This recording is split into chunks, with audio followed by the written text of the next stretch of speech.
اور ایک انسان دنیا میں ہر چیز کی تیاری کرتا ہے، لیکن قبر کی تیاری اس نے کی ہے کہ نہیں کی ہے، یہ سوال کسی اور سے پوچھنے کی ضرورت نہیں ہے، آدمی اپنے آپ سے پوچھے کہ میں نے اپنی قبر کی تیاری کی ہے کہ نہیں کی ہے، میں نے آخرت کی تیاری کی ہے کہ نہیں کی ہے۔ بچہ امتحان میں باپ اس کو ڈانٹتا ہے، باہر اگر کھیلتا کودتا دکھائی دے اور جلدی آ جائے اگر جاب سے، باپ دیکھتا ہے میرا بچہ تھوڑی دیر روک لیتا ہے گاڑی، بچے کھیل رہے ہیں گراؤنڈ کے اوپر، دیکھتا ہے میرا ہی بچہ ہے، ہاں اس کو آواز دے کے بلاتا ہے، نہیں آیا تو گاڑی لے کے اس تک جاتا ہے۔ کیا کر رہا ہے؟ کھیل رہا ہوں، کل امتحان ہے، شرم نہیں آتی؟ کل امتحان ہے، آج تو کھیل رہا ہے۔ یہی بچہ اگر باپ سے پوچھے آپ کا بھی تو امتحان قبر میں ہونے والا ہے، آپ یہ کیا کر رہے ہو؟ میں تو بچہ ہوں، میں مکلف نہیں ہوں، یہ دنیا کا امتحان ہے، جنت جہنم کا نہیں ہے۔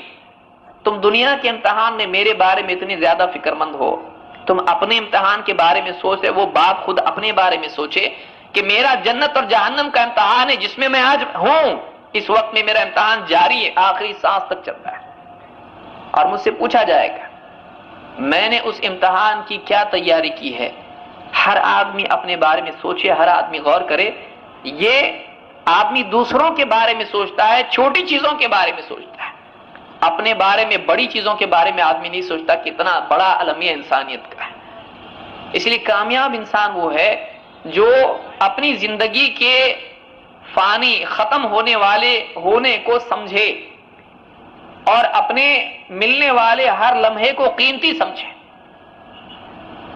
آدمی سوچتا ہے شاید بڑھاپے میں مروں گا، اس لیے پلاننگز بھی آدمی کے ایسے ہوتے ہیں، دیکھو اتنے سال جاب کرنا ہے، اس کے بعد یہ کرنا ہے، پھر اس کے بعد پینشن آئے گی، بیوی بچے ہیں، آرام سے بیٹھ کے کھائیں گے۔ میں نے سوچا ہوں ایک بزنس بہت اچھا میرے دوست نے بتایا، میرا جو ملے گا پیسہ پوری پینشن میں بزنس میں لگا دوں گا، آتا رہے گا، کھاتا رہوں گا۔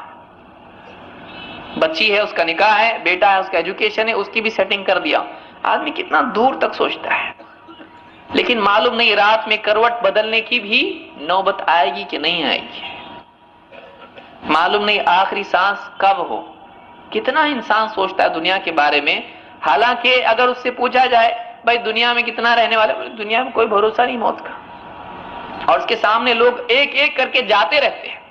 ایسا بھی نہیں کہ سب کے لیے ایک دن موت کا مقرر ہو، ایک کے پیچھے ایک لوگ اس کے سامنے جاتے رہتے ہیں، دیکھتا رہتا ہے، اس کو ہوش آنے کے لیے جگایا جاتا رہتا ہے، آدمی نہیں جاگتا ہے۔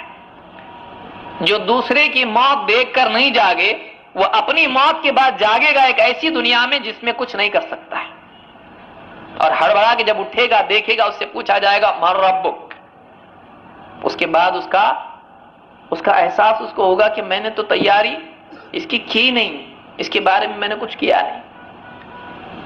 اس جواب کی تیاری کو آدمی سوچے، یہ تو جواب مجھ کو یاد ہے۔ یہاں جواب یاد کرنے کا مسئلہ نہیں ہے، جواب جینے کا مسئلہ ہے، ورنہ اگر یاد کرنے کا مسئلہ ہوتا تو اللہ کو کچھ اور بھیجنے کی ضرورت نہیں تھی، پورا دین بھیجنے کی ضرورت نہیں تھی، اللہ تعالیٰ صرف 3 سوال دے دیتا، یاد کر لو جواب دے دو۔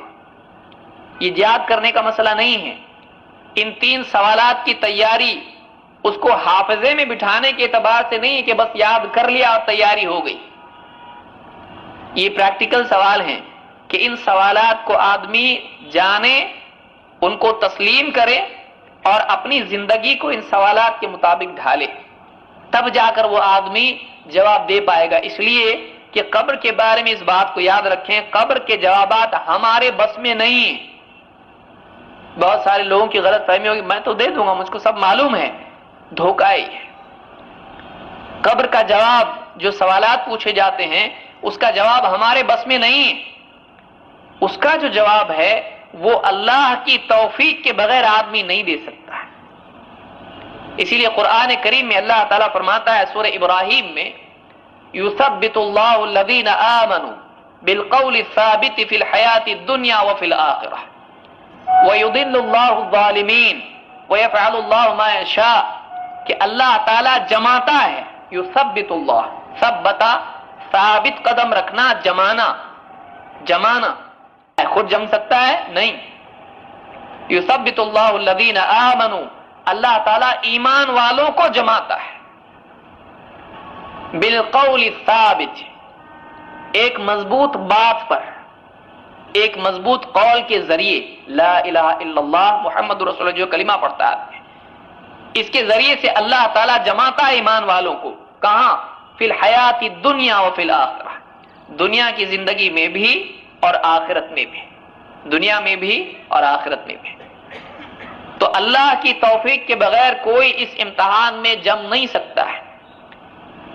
اگر اللہ تعالیٰ توفیق نہ دے، اسی لیے اللہ نے فرمایا وَيُضِلُّ اللَّهُ الظَّالِمِينَ، اور ظالموں کو اللہ تعالیٰ بھٹکا دیتا ہے، یہ جواب نہیں دے پاتے ہیں۔